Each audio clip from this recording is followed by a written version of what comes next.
الرحمن الرحيم وإذ ابتلى إبراهيم ربه بكلمات فأتمهن قال إني جاعلك للناس إماما قال ومن ذريتي قال لا ينال عهد الظالمين سبحان اللہ. پیچھے مشرکین اور یہود و نصارہ کا یہ دعویٰ مذکور ہوا کہ انہوں نے کہا کہ ابراہیم علیہ السلام ہمارے ہیں. یہودی بھی یہ دعویٰ کرتے تھے کہ حضرت موسیٰ علیہ السلام کے توسط سے، اسحاق علیہ السلام کے توسط سے ابراہیم علیہ السلام ہمارے ہیں.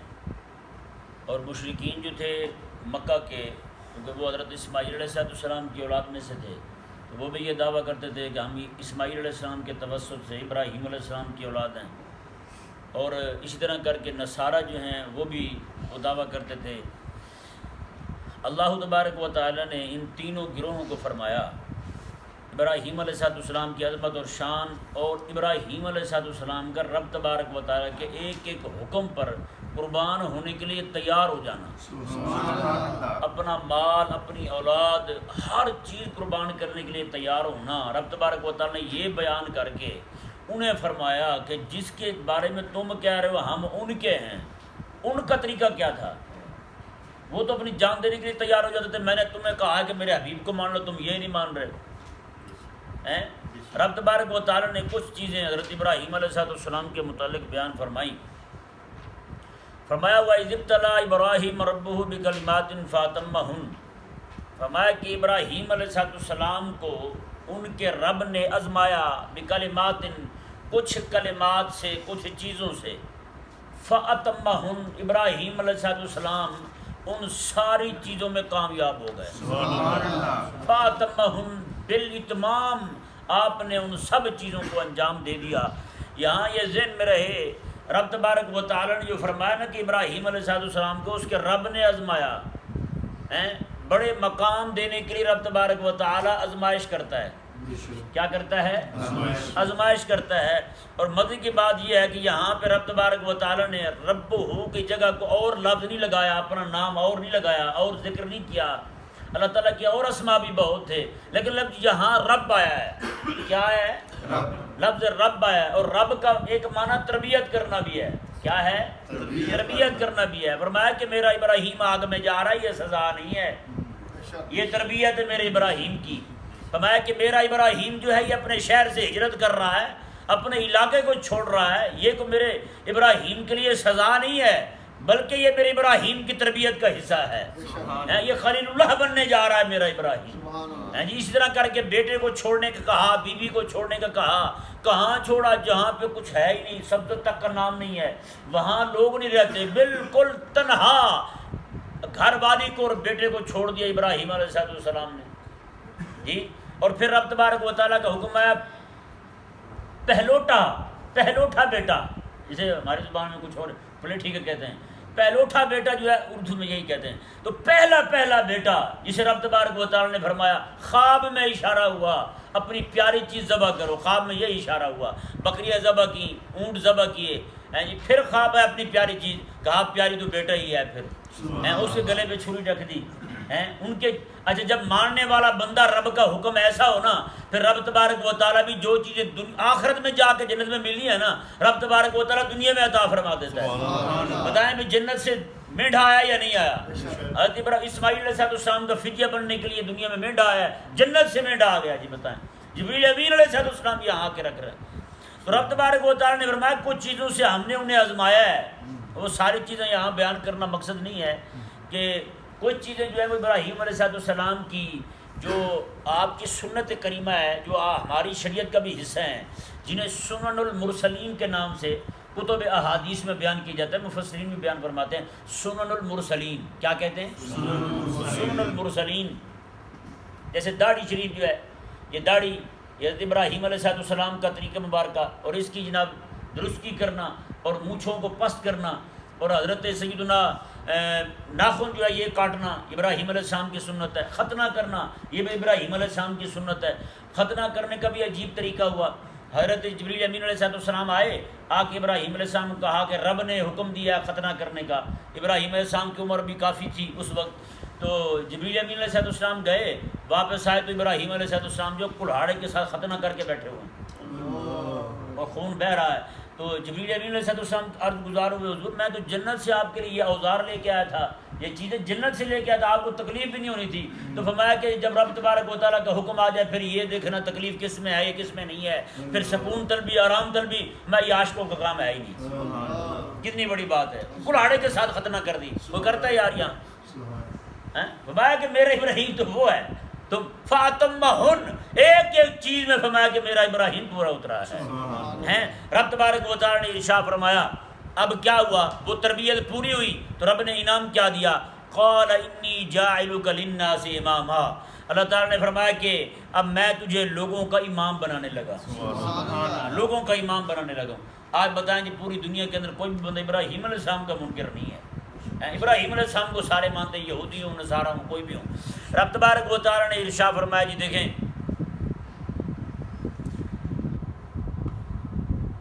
قال ومن ذریتی، یہاں دیکھیں امامہ کا لفظ جو ہے وہ یا تو ابراہیم علیہ السلام کے اعلان نبوت سے پہلے ہو تو پھر معنی یہ بنے گا ہم آپ کو نبی بنائیں گے، آپ اعلان نبوت کریں گے، معنی یہ ہوگا۔ اگر اعلان نبوت کے بعد ہو تو پھر وہ معنی ہوگا کہ امام بنیں گے، آپ کو ہر گروہ آپ کو اپنا مانے گا، پھر معنی یہ ہوگا اس کا۔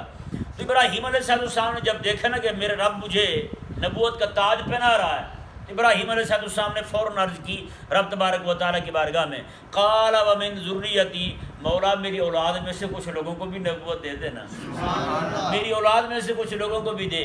ہاں جی بتائیں بھائی بچوں کے لیے مانگنا ہے تو کیا مانگنا ہے؟ رب تبارک و تعالیٰ کی محبت مانگنی ہے، رب تعالیٰ کا عشق مانگنا ہے، رب تبارک و تعالیٰ کی الفت مانگنی ہے، رب تعالیٰ کی یاد میں تڑپنا مانگنا ہے، رب تبارک و تعالیٰ کے دین کی دعوت کی طلب مانگنی ہے رب تبارک و تعالیٰ سے۔ آج ہماری طلب جو ہے وہ اور ہی ہے، ہم کچھ اور ہی مانگ رہے ہیں رب تبارک و تعالیٰ سے، نہ اپنے بچوں کے لیے مانگے رب تبارک و تعالیٰ سے تو یہی مانگے تو ابراہیم علیہ السلام نے مانگی تھی۔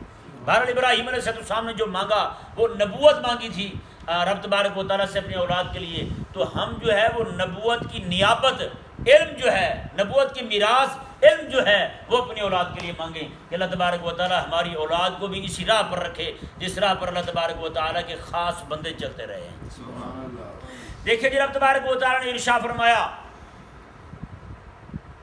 رب تعالیٰ نے فرمایا کہ ابراہیم تیری یہ دعا قبول ہے، لیکن ساتھ ہی فرمایا لا ینال عہد الظالمین، یہ میرا عہد جو ہے یہ ظالموں کو نہیں پہنچے گا، جو ظالم ہوں گے وہ ان کو یہ عہد نہیں پہنچے گا، یہ عہد رہا تیرے ساتھ، نبی بناؤں گا، موسیٰ کو بناؤں گا، عیسیٰ کو بناؤں گا، لیکن جو بندے ایسے ہوں گے جو ظالم ہوں گے وہ نبوت کا حصہ ان کو نہیں ملے گا۔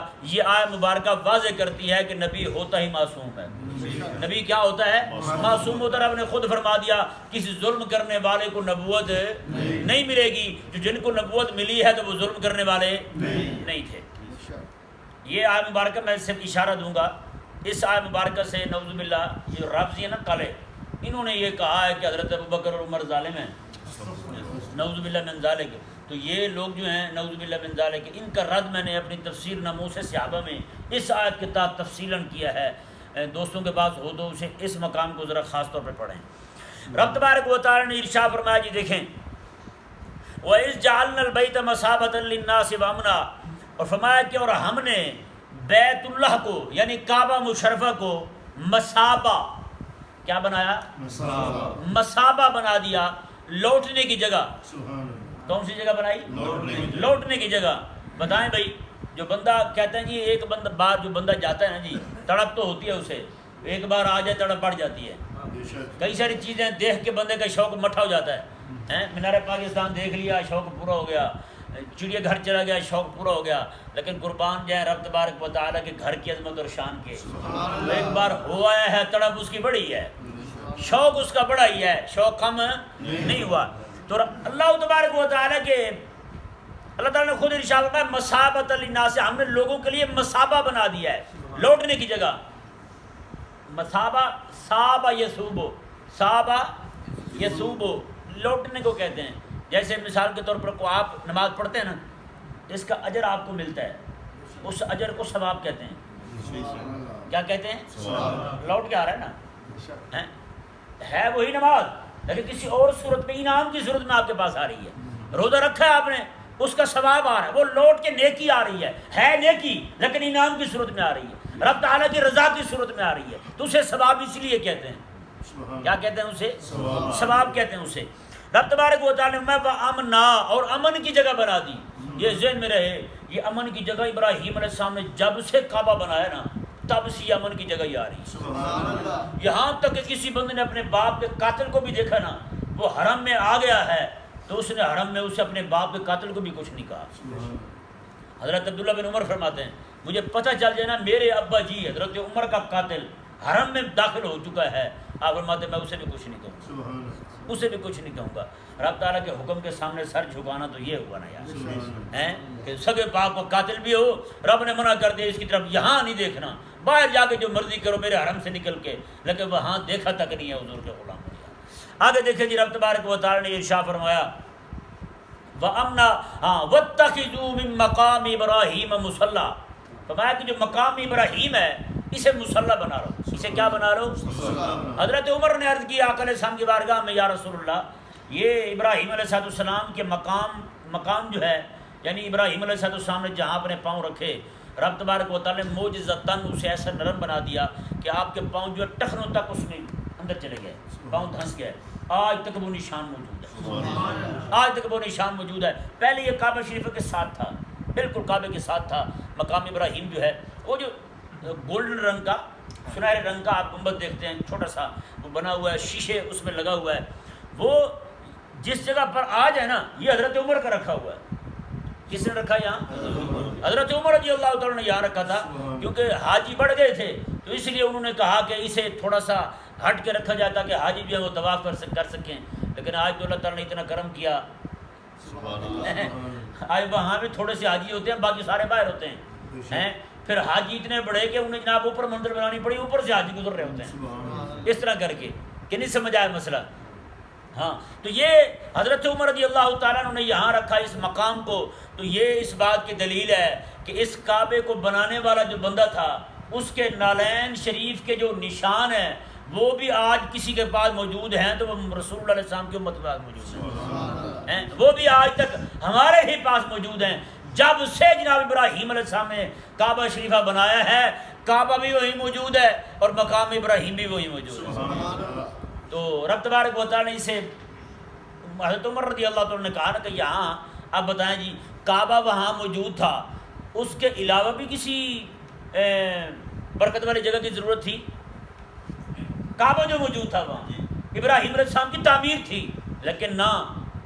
حضرت عمر کہنے لگے یا رسول اللہ یہ یہاں قدم لگے حضرت ابراہیم علیہ السلام کے, تو رب تبارک و تعالیٰ سے دعا مانگے, رب تبارک و تعالیٰ ہمیں اس کے پاس بھی نماز پڑھنے کی توفیق دے. اللہ والے رب تبارک و تعالیٰ کے پاک پیغمبر کے پاؤں لگے ہیں, اس کی برکت سے اللہ تبارک و تعالیٰ ہماری نماز کو بھی قبول فرمائے. رب تبارک و تعالیٰ نے یہ حکم نازل فرمایا وَاتَّخِذُوا مِن مَقَامِ إِبْرَاهِيمَ مُصَلَّى. یہی وجہ ہے کہ آج جب حاجی جاتا ہے وہاں طواف کر لے تو 2 نفل پڑھنے واجب ہے. وہاں کیا واجب ہے؟ اور مزے کی بات دیکھیں کہاں پہ پڑھے, مقام ابراہیم کو آگے رکھے, مقام ابراہیم کو آگے رکھے, اس کے پیچھے کھڑے ہو کر نماز پڑھے. فرمایا کہ جہاں ابراہیم علیہ السلام کے پاؤں کے نشان ہے نا, ان نشانوں کو بنا بحیثیت بمنزلہ امام, تو مقتدی بن کے کھڑا ہو. یہی وجہ کہ وہ نفل امامت کے جماعت کے ساتھ نہیں پڑھے جاتے, اکیلے پڑھے جاتے ہیں. میں ان کو بنا بمنزلہ امام کے, پھر تو 2 نفل پڑھ یہاں پر. اچھا وہاں رش ہو, چھوٹ بھی تو دیتے نا اسلام, تنگی نہیں کرتا اسلام کسی پر بھی. میں اگر رش ہو گیا ہے تو میں کہ پھر اس طرح کر مقام ابراہیم سے ہٹ کے پڑھ لے, نیت تیری یہی ہو, اسی کے سامنے پڑھ رہا ہوں, تیرے نفل ادا ہو جائیں گے. اگر وہاں بھی رش پڑ گیا ہے, کوئی مجبوری بن گئی ہے, کوئی ضروری بن گیا ہے, کام نکلنا پڑ گیا ہے, تو میں پورے حرم کے اندر, مسجد حرام تو مسجد حرام رہی نا, مسجد حرام کے باہر صرف حرم کے اندر جہاں بھی نفل پڑھ لے گا تیرے نفل وہی مانے جائیں گے جہاں پہ مقام ابراہیم کے سامنے کھڑے ہو کے پڑھے جائیں گے. بتائیں بھائی, رب تبارک و تعالیٰ نے ارشاد فرمایا وَعَهِدْنَا إِلَىٰ إِبْرَاهِيمَ وَإِسْمَاعِيلَ أَن طَهِّرَ بَيْتِيَ لِلطَّائِفِينَ وَالْعَاكِفِينَ وَالرُّكَّعِ السُّجُودِ۔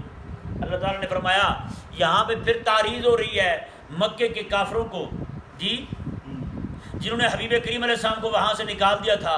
رب تعالیٰ نے فرمایا ابراہیم علیہ السلام اور اسماعیل علیہ السلام سے تو ہم نے کچھ عہد اور ہی لیا تھا۔ وہ عہد کیا تھا؟ ہم نے ابراہیم سے اور اسماعیل سے یہ عہد لیا تھا ان طہر بیتی للطائفین، کہ طواف کرنے والوں کے لیے میرا گھر پاک رکھنا۔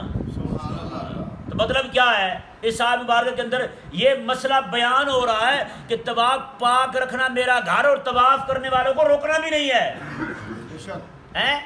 جیسے بندہ کہے ہاں جی آپ گھر میں مہمانوں کے لیے کھانا تیار رکھنا، لیکن گھر والی ایسی دانا ہو کھانا تو تیار کر دے لیکن مہمانوں کو اندر نہ آنے دے۔ وہ کہے گی میرا تجھے یہ کہنا کہ کھانا بنا دینا یہ ان کو آنے کی اجازت دینا تھا۔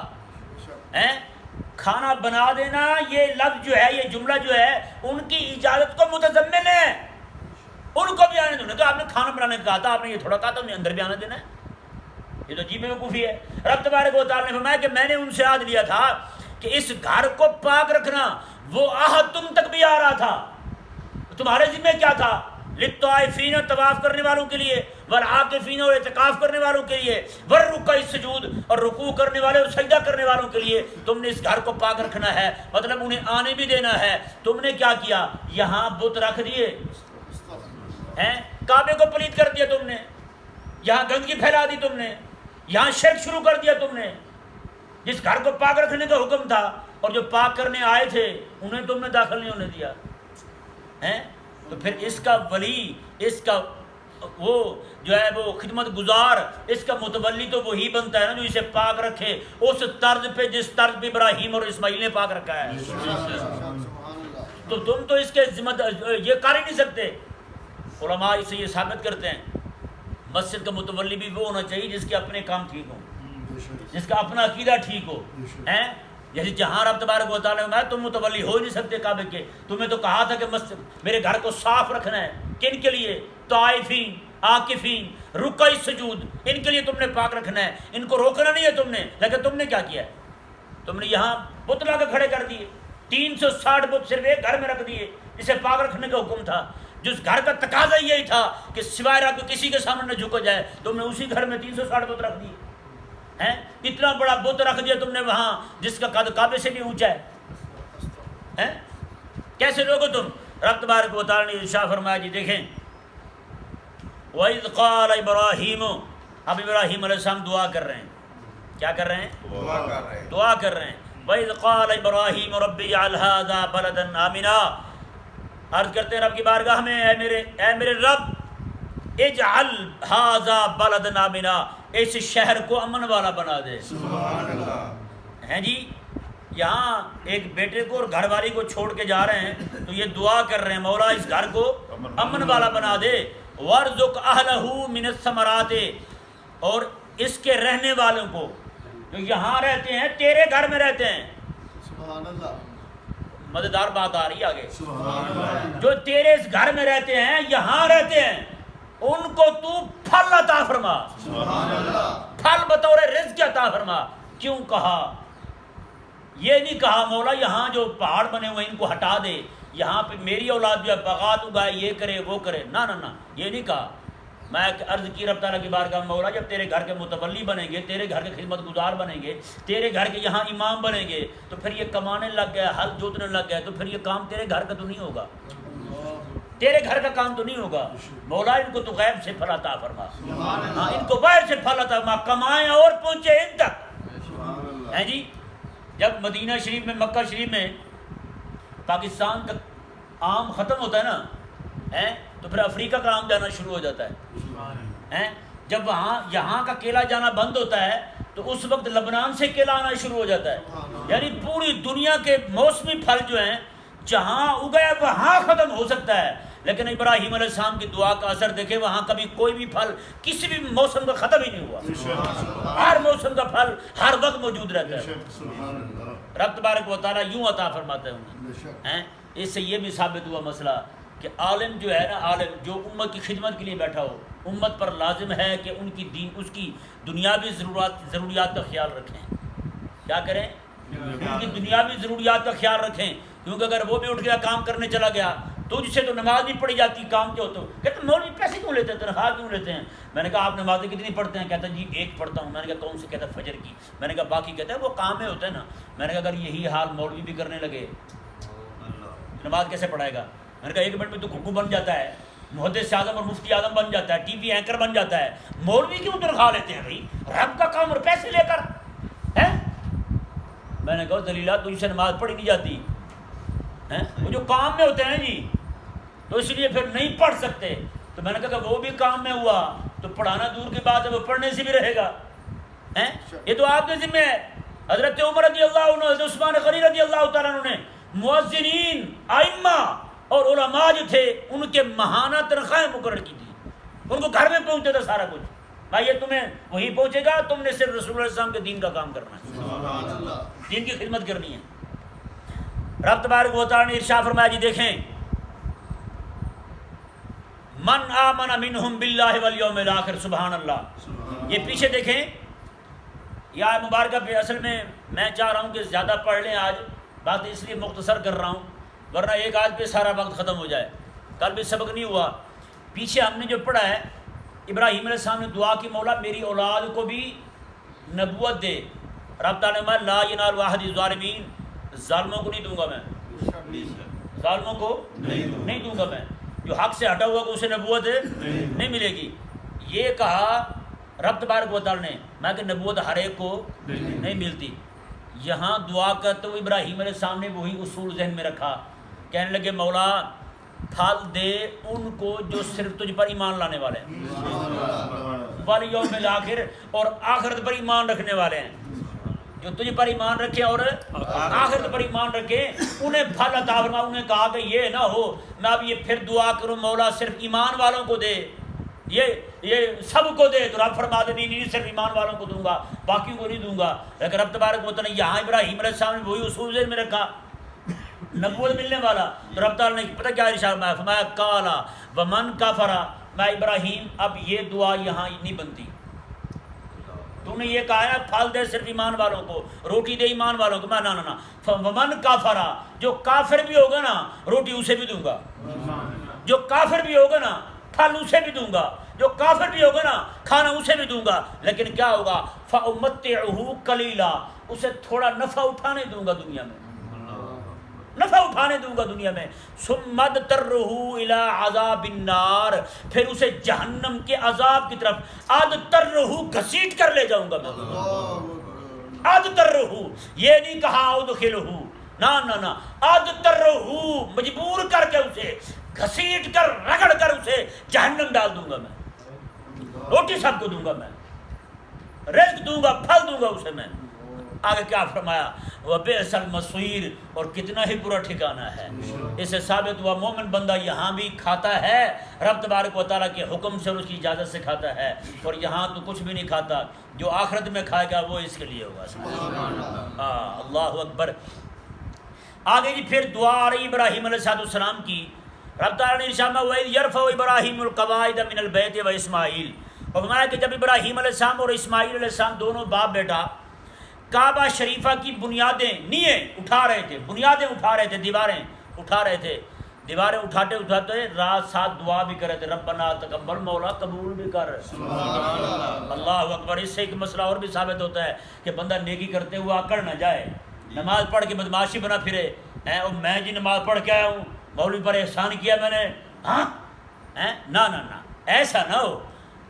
وہ رب کا گھر بنا، کعبہ بنا کے ڈر رہے ہیں مولا قبول کر لے، ربنا تقبل، مولا قبول کر لے، تیری مہربانی، تیرا کرم ہوگا قبول کر لے۔ اس سے ثابت ہوا بندہ کوئی بھی نیکی کرے، کوئی بھی خدمت اللہ تبارک و تعالیٰ اس سے لے رہا ہے نا تو اس پہ اکڑے نہ، تکبر نہ آنے دے اس میں، ہاں لوگوں کو اذیت نہ دینا شروع کر دے، کسی کو 10 روپے کی روٹی کھلا کے بعد میں 20 روپے کی بےزتی کر دے بندہ، نہ یہ نہ ہو۔ جیسے کسی کو روٹی دے دو کہتے کھا مر، یہ کیا ہوا؟ روٹی دے کے کھا مر کہنے کا کیا مطلب ہوا؟ روٹی دے کے کہے بھائی صاحب آپ کھائیں تاکہ تیری نیکی میں اضافہ ہو۔ یہ جو کھا مر رہا ہے نا اس نے پچھلی نیکی کو بھی ضائع کر دیا ہے۔ رب تبارک و تعالیٰ نے ارشاد فرمایا جی دیکھیں، اور یہ دعا کر رہے ہیں ربنا تقبل منا، مولا یہ قبول فرما لے ہم سے، انک انت السمیع العلیم، بے شک تو سننے والا بھی ہے جاننے والا بھی ہے، تو سننے والا بھی ہے، سننے والا مطلب تو قبول فرمانے والا ہے۔ آگے اللہ تبارک و تعالیٰ کی بارگاہ میں ایک اور دعا کی، اللہ اکبر، ربنا وجعلنا مسلمین لک، مولا ہم دونوں کو بھی اپنی بارگاہ میں جھکا ہوا رکھ، ہم تیری بارگاہ میں جھکے رہیں، ومن ذریتنا امۃ مسلمۃ لک، اور ہماری اولاد میں بھی ایک جماعت مسلمان ہی رہے، ایک جماعت تیری بارگاہ میں جھکی رہے، ان کا سر، ان کی گردن، ان کا منہ جو ہے وہ تیری بارگاہ میں جھکا رہے، وَأَرِنَا مَنَاسِكَنَا وَتُبْ عَلَيْنَا، یہ نہیں کہا مولا تیرا گھر بنا دیے اب ہم چھٹے ڈھکے ہیں، اب ہمیں تیری کسی حکم کی ضرورت نہیں ہے، اب تو ہم بخشے بخشائے ہیں، نہ، کیا کہتے ہیں مولا وَأَرِنَا مَنَاسِكَنَا، یہ گھر بنا دیا ہے، اب اس کے آداب، اس کے حج کے آداب، حج کے احکامات بھی ہمیں سکھانا، وہ بھی ہمیں سکھا تاکہ ہم اسی کے مطابق تیری عبادت کرتے رہیں، وَتُبْ عَلَيْنَا، مولا اپنی توجہ بھی ہماری طرف رکھ، نیکی کر کے دعا مانگنا ہے بھائی، نیکی کر کے اڑنا کرنا۔ اچھا جو بندہ نماز پڑھ کے سلام پھر کے استغفر اللہ پڑھ رہا، مولا مجھے بخش، نیکی کر کے کہہ رہا مولا مجھے بخش، اس سے کیا ثابت ہوا؟ اس نے کوئی بڑا کام کر دیا ہے؟ نماز پڑھ کے استغفر اللہ پڑھنے کا حکم کیوں ہے؟ میں تیرے اندر غرور نہ آ جائے، تکبر نہ آ جائے۔ اب بھی دعا مانگ رب سے، مولا جس طرح تیری عبادت کا حق تھا وہ مجھ سے ادا نہیں ہوا، نماز پڑھ کے بھی میں تو گناہ کر بیٹھا ہوں، مجھے معاف کر دے۔ جہاں اتنا حکم ہو وہاں اڑنا کرنا کیا مطلب ہے بھائی؟ کیا معنی رکھتا ہے وہ؟ نماز پڑھ کے جائے بندہ لوگوں کو حقیر سمجھنے لگے، اور صوفیہ فرماتے ہیں ایک بندہ نیکی کر کے اس کے اندر تکبر پیدا ہو جائے، اور ایک وہ بندہ ہے جو گناہ کر کے اس کے دل میں رب تبارک و تعالیٰ کا خوف پیدا ہو جائے، فرماتے ہیں اس کی نیکی سے اس کا گناہ بہتر ہے، اس کی نیکی سے اس کا گناہ بہتر ہے۔ چلو اسے رب کی طرف تو لے گیا نا، اس کی نیکی اسے متکبر بنا گئی، پلید کر گئی، شیطان بنا گئی ہے اسے، کہ نہیں سمجھ پڑا مسئلہ؟ کیا گناہ ہے اس نے، رب کی نافرمانی کی ہے، لیکن اس نافرمانی کا بدلہ کیا ہوا کہ رب تبارک و تعالیٰ کی بارگاہ کی طرف متوجہ ہو گیا، رب تعالیٰ کی بارگاہ کی طرف متوجہ ہو گیا۔ لیکن یہاں کیا ہوا ہے؟ نیکی کر کے اکڑ گیا ہے، شیطانی صرف اس کے اندر پیدا ہو گئی، تو پھر نیکی اس کے لیے گناہ ثابت ہوا نہیں ہوا، نیکی اس نے اس طرح کی نہیں ہے جس طرح کرنے کا حق تھا۔ رب تبارک و تعالیٰ نے ارشاد فرمایا، جی دیکھیں، انک انت التواب الرحیم، بے شک تو بہت زیادہ توبہ قبول کرنے والا اور بڑا ہی مہربان ہے۔ اس سے جیسے فقیر آتے نا باہر مانگنے کے لیے، حاجی صاحب کی خیر، بچوں کی خیر، حاجی صاحب جیندے رہن، کہتے نہیں کہتے؟ لیکن ایک فقیر آتا ہے یہاں دھمکی بھی دیتا ہے، کہتا ہوں مر جاؤ، جب کچھ نہ دے انہیں، پھر کہتا ہوں مر جاؤ، کچھ نہیں دیا تم نے، بڑے بڑے گھر بنا لیا تم نے۔ پتہ نہیں یہ کون سا فقیر ہے، یہ میں نے کہا اگلی بار لینے کے لیے دروازہ بند کر رہا ہے، اگلی بار کچھ نہ ملے۔ رب تبارک و تعالیٰ نے تعلیم فرمایا، ابراہیم علیہ السلام کا طریقہ مبارکہ دیکھیں، رب سے مانگ بھی رہے ہیں، ساتھ ساتھ رب کی تعریف بھی کر رہے ہیں، مولا تو بڑا کریم ہے، تو تواب بھی ہے، تو رحیم بھی ہے، وہ کرم فرمانا ہم پر بھی اتنوں کو دینے والا ہے، ہمیں بھی عطا فرما دے۔ آگے دیکھیں جی، ایک اور دعا مانگی ابراہیم علیہ السلام نے، جب اپنے بیٹے کو بھی چھوڑ دیا، کعبہ بھی بنا دیا، سارا کچھ کر لیا، پہلے یہ دعا مانگی، مولا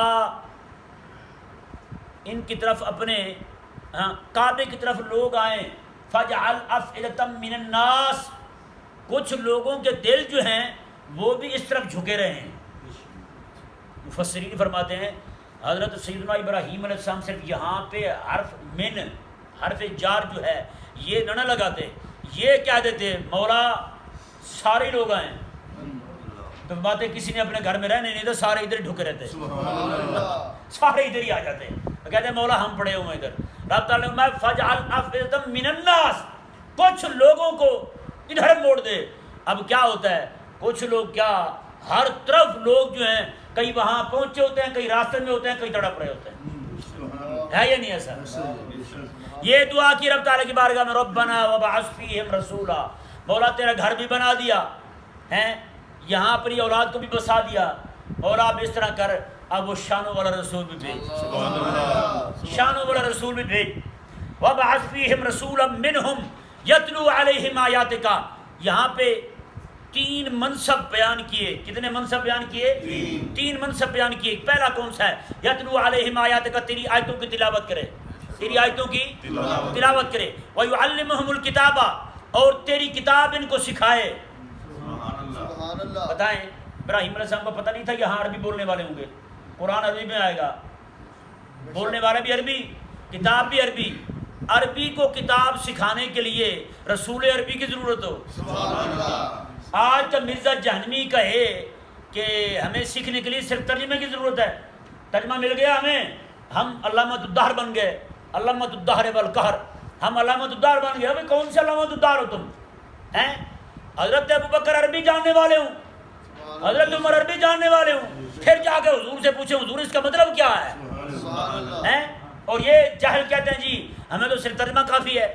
بھائی نہیں، یتلو علیہم آیاتک ویعلمہم الکتاب والحکمت، میں کتاب بھی سکھائے اور حکمت بھی سکھائے. سبحان اللہ. سبحان اللہ. یہ پہلا منصب حضور کا تلاوت قرآن. کون سا؟ دوسرا تعلیم قرآن، اور تیسرا تزکیہ نفس. کیا ہے؟ تزکیہ نفس. یہ دیکھیں جی تزکیہ کی دو صورتیں، دو قسمیں.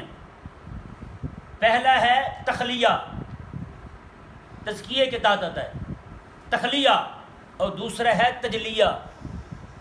کیا ہے؟ تجلیہ. تخلیہ یہ ہے کہ بندے کے دل کو رذائل سے، خباثتوں سے، پلیدگی سے، نجاست سے، کفر سے، شرک سے، غیبت سے، چغلی سے، حسد سے، کینے سے اور گستاخی سے، نفرت سے، اہل اللہ کی دشمنی سے پاک کر دیا جائے. پاک کر دیا جائے. یہ ساری چیزیں دل سے نکل جائیں تو سمجھیں اس کے دل کا تزکیے کا آدھا کام ہو گیا ہے. کتنا ہو گیا ہے؟ آدھا کام ہو گیا ہے. بزرگوں کی گدی پہ بیٹھ کے دشمن ہو صحابہ کا، بزرگوں کی گدی پہ بیٹھ کے دشمن ہو حضرت امیر معاویہ کا، تو سمجھیں وہ پلید ہے. کیا ہے؟ پلید ہے. اسے تزکیے کا پہلا حصہ جو ہے نا، پہلا جز وہی حاصل نہیں ہوا، پہلا حصہ ہی حاصل نہیں ہوا اسے. تخلیہ ہے، پلیدگی سے دل پاک نہیں ہوا اس کا. صحابہ کی دشمنی دل میں کھڑی ہے. صحابی کی دشمنی تو قرآن کی دشمنی تک لے جاتی ہے. چاہے وہ دعویٰ کرتا رہے میں تو بڑا محب ہوں، محب نہیں ہے بھائی، وہ دشمن ہے، وہ پلید ہے، اس کا دل پاک نہیں ہوا، تزکیہ نفس کی دولت اسے حاصل نہیں ہوئی. اچھا جی، یہ پہلی صورت یہ تھی، پہلا حصہ اس کا. دوسرا حصہ کیا ہے؟ تجلیہ. کیا ہے؟ تجلیہ. تجلیہ یہ ہے منور کر دینا. یہ تجلیات سے بنا ہے. تجلیات مشہور لفظ ہے اس لیے میں نے بول دیا آپ کے سامنے. تجلیہ اور تجلیات. تجلیات، تجلیہ کیا ہے؟ یہ تجلیہ یہ ہے دل کو پھر حسن خلق سے، توحید سے، ادب سے، محبت سے، صحابہ کرام کے ادب سے، رسول اللہ کے ادب سے، ان ساری چیزوں سے دل کو منور کر دینا، متجلا کر دینا اور تجلیات سے بھر دینا. یہ جب یہ چیز بندے کو حاصل ہو جائے گی تو اس بندے کا تزکیہ پورا ہو جائے گا. تزکیہ پورا ہو جائے گا. اس سے ثابت ہوا کہ صرف گناہ، کفر سے، شرک سے، توحید سے، یہ کفر سے، شرک سے بچنا جو ہے تزکیہ پورا نہیں ہوا. پورا کب ہوگا؟ شرک کو چھوڑ کے ایمان کو اپنا لے، شرک کو چھوڑ کر، کفر کو چھوڑ کر توحید کو اپنا لے، رسول اللہ کی گستاخی کو چھوڑ کر ادب کو اپنا لے، صحابہ کی دشمنی کو چھوڑ کر ان کی محبت دل میں لے آئے. یہ جو ہے تزکیہ بھی ہو رہا ہے ساتھ ساتھ، یعنی کہ تخلیہ بھی ہو رہا ہے اور ساتھ ساتھ تجلیہ بھی ہو رہا ہے. دونوں چیزیں آ رہی ہیں. اب اس سے کیا ثابت ہوا؟ تخلیہ کہتے ہیں ناپاک چیزوں کو نکالنا، اور تجلیہ کہتے ہیں پاک چیزوں کو دل میں بسانا. کہ نہیں سمجھ آیا؟ جس کے دل میں بت ہو تو سمجھو تزکیے کی دونوں صورتیں نہیں پائی جا رہی. بت نکل گیا، وہاں رب تعالیٰ کی توحید آ گئی. توحید بت نکلا، شرک نکلا تو سمجھو تخلیہ ہو گیا. رب تعالیٰ کی توحید آ گئی، سمجھو تجلیہ ہو گیا. رسول اللہ علیہ السلام کی نفرت اور بغض جو ہے آقا علیہ السلام کا دل سے نکل گیا، تخلیہ ہو گیا. آقا علیہ السلام کی محبت، حضور کا پر ایمان، حضور کا ادب و احترام دل میں آ گیا تو سمجھو تجلیہ ہو گیا. رب تبارک و تعالیٰ نے فرمایا کہ میرے حبیب علیہ السلام نے اپنے سارے صحابہ کی تربیت یوں ہی کی ہے. سارے صحابہ حضور کے سب کی تربیت ایسے ہی ہوئی ہے. یعلمہم الکتاب والحکمت ویزکیہم، سب کا تزکیہ ایسا ہی ہوا ہے جیسے اللہ تبارک و تعالیٰ نے قرآن پاک میں فرمایا اور ابراہیم علیہ السلام نے دعا کی تھی. اس سے کیا ثابت ہوا؟ اب دیکھیں آقا علیہ السلام کے 3 منصب حضور کے بیان ہوئے. پہلا کون سا؟ تلاوت قرآن. دوسرا تعلیم قرآن اور تعلیم حکمت. اور تیسرا تزکیہ. کتنے ہو گئے؟ 3 منصب رب تعالیٰ نے قرآن کے آقا علیہ السلام کے یہاں بیان کیے. اب تینوں منصبوں کو علیحدہ علیحدہ لے لیا لوگوں نے. 3 مظہر ہو گئے آقا علیہ السلام کی صفات کے. کچھ لوگ وہ بھی ہیں جن کو اللہ تعالیٰ نے تینوں چیزوں اکٹھی عطا کر دی ہیں. تلاوت قرآن یہ حافظ اور قاریوں کا کام ہے. تعلیم قرآن یہ علماء کا کام ہے. تعلیم قرآن بھی اور تعلیم حکمت بھی یہ کن کا کام ہے؟ علماء کا کام ہے. اور تزکیہ نفس جو ہے یہ خانقاہوں کے اندر صوفیاء کر رہے ہیں. خانقاہوں کے اندر صوفیاء کر رہے ہیں. تو یہ تینوں جو ہے یہ رسول اللہ علیہ السلام کے ہی نائب ہیں. تینوں رسول اللہ علیہ السلام کے نائب ہیں. لیکن کئی لوگ وہ ہوتے ہیں جنہیں اللہ تبارک و تعالیٰ یہ تینوں صفتیں اکٹھی عطا فرما دیتا ہے. تینوں صفتیں اکٹھی. تلاوت قرآن بھی، تعلیم قرآن بھی، تعلیم حکمت بھی اور تزکیہ نفس بھی. تزکیہ نفس بھی یہ تینوں اکٹھی چیزیں. اب دیکھیں جی امت میں استعداد کے حساب سے 4 قسم کے درجے ہو گئے. کتنے ہو گئے؟ 4 قسم کے درجے ہو گئے. پہلا تلاوت قرآن. عوام ہے جو بیچاری صرف قرآن ہی سن رہی ہے. سویرے سویرے ٹی وی پہ قرآن سن لیا انہوں نے. ٹی وی پہ قرآن سن رہے ہیں. بتائیں یار یہ مسجد شریف ہے نا، یہاں پہ آپ گانا گانے کی اجازت دیں گے؟ کیوں؟ مسجد کی بے ادبی ہے. تو جہاں گانا گایا گیا ہے وہاں قرآن پڑھنے کی اجازت دیں گے؟ کیوں؟ قرآن کی بے ادبی ہے یا نہیں؟ تو ٹی وی پر دونوں چل رہی ہیں. ٹی وی پر دونوں چل رہی ہیں. کیا شان پائی ہے ہم نے. ہاں جی قرآن سیکھتے ہیں، بالکل سیکھتے ہو. کہاں سے بھی ٹی وی سے. ہاں جس کا امام اور استاد ہی ٹی وی ہو اس کا علم کہاں تک جائے گا بھائی؟ یہ بھی تو ذہن میں رہے. یہ جو طریقے نا جو ہم بیٹھے پڑھا رہے ہیں، ایماندار والی بات ہے یہی رسول اللہ علیہ السلام کا دیا ہوا طریقہ ہے. اور اس کے علاوہ کو بندہ ہٹ کے کہے گا کہ میں سیکھ جاؤں، وہ نہیں سیکھ سکتا. وہ گمراہ ہی ہوگا. دیکھنا آگے دیکھیں جی یہ تلاوت قرآن یہ عوام کر رہی ہے، سن رہی ہے تلاوت. اور دوسرا تعلیم قرآن. کیا؟ تعلیم قرآن یہ علماء کر رہے ہیں. کون کر رہے ہیں؟ علماء کر رہے ہیں. اور تیسرا وہ تعلیم حکمت یہ اللہ تبارک و تعالیٰ خاص ان علماء کو عطا فرماتا ہے جن کو رب تبارک و تعالیٰ خود اپنی طرف سے احکامات کی حکمت ان کے دل میں ڈال دے. یہ حکم کیوں تو یہ حکم کیوں، یہ رب ڈالے. کون ڈالے؟ کیونکہ وہی حکیم ہے نا، وہی جانتا ہے یہ حکم میں نے کیوں دیا ہے. کہ نہیں سمجھ پڑا مسئلہ. آگے دیکھیں جی اور تزکیہ یہ رب تبارک و تعالیٰ خاص انہی بندوں کو عطا فرماتا ہے جو اس کے خاص چنیدہ ہوتے ہیں. کیا ہوتے ہیں؟ خاص چنیدہ بندے ہوتے ہیں. آج کے دور میں حقیقت کہہ رہا ہوں، آج کے دور میں تزکیے کی سب سے بڑی صورت جو ہے وہ یہی ہے کہ لوگوں کو دل سے کفر، شرک، الحاد، سیکولرزم، لبرلزم کی نفرت جو ہے وہ ڈالی جائے اور یہ چیزیں ساری نکال کے ایمان ان کے دلوں میں اجاگر کیا جائے. سب سے بڑی صورت یہ ہے، سب سے بڑی صورت یہی ہے. آج جو سے تسبیح پکڑ کے لوگوں کو اللہ اللہ کرنے میں بٹھا دینا، میں حقیقت کہتا ہوں یہ وہ طریقہ ہمارے بزرگوں کا نہیں رہا. ہمارے بزرگوں کا یہ طریقہ نہیں رہا. ہمارے بزرگوں نے لوگوں کے دلوں میں ایمان داخل کیا ہے، لوگوں کے دلوں میں ایمان داخل کیا ہے. کفر کو نکالا ہے، شرک کو نکالا ہے، بدعات کو نکالا ہے، بے دینی کو نکالا ہے. آج الحاد، سیکولرزم، لبرلزم کا جن سر چڑھ کے بول رہا ہے. لیکن ایک آج ہم ہیں کہ ہماری توجہ نہیں ہے اس طرف. ہماری ترجیحات ہی کچھ اور بن چکی ہیں. دیکھیں جی رب تبارک و تعالیٰ نے ارشاد فرمایا، حضرت ابراہیم علیہ السلام آگے کیا کہتے ہیں؟ انکا انت العزیز الحکیم. کہنے لگے مولا بے شک تو غلبے والا اور حکمت والا ہے. تو غلبے والا حکمت والا ہے. یہ غلبے والا اور حکمت والا دونوں اکٹھے کیوں ہیں؟ غلبے والا طاقت والا ہے، تیرے جیسا طاقت والا کوئی نہیں ہے. ساتھ ہی کہا مولا اتنی طاقت ہونے کے باوجود بھی تو دھکے کے ساتھ کسی کو کوئی شے نہیں دیتا. طلب بھی ہونے والے بندے کی تڑپ، اسے تڑپ بھی ہو لینے کی، پھر عطا فرماتا ہے. ساتھ فرمایا حکیم، حکمت والا ہے، جس کو جو چاہیے ہوتی ہے وہی عطا فرماتا ہے.